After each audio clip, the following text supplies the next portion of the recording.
Hi மக்களே, welcome back to my channel. இன்றைக்கு வந்து நாங்கள் மரவள்ளி கிழங்கு வச்சு ஒரு கஞ்சி செய்யலாம்.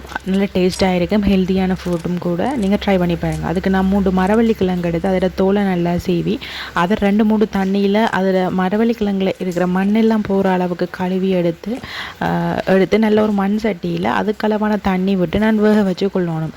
நல்ல மசிய விட்டு வேக வைக்கணும்.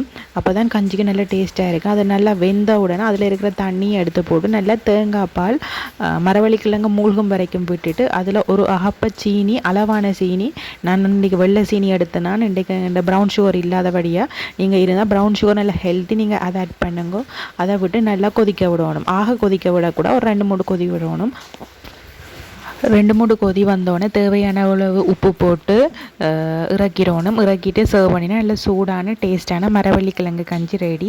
நீங்கள் ட்ரை பண்ணி பாருங்க. இது நல்ல டேஸ்ட்டும் ஹெல்த்தியும் கூட. ட்ரை பண்ணி பார்த்து உங்களோட கமெண்ட்ஸை சொல்லுங்கள்.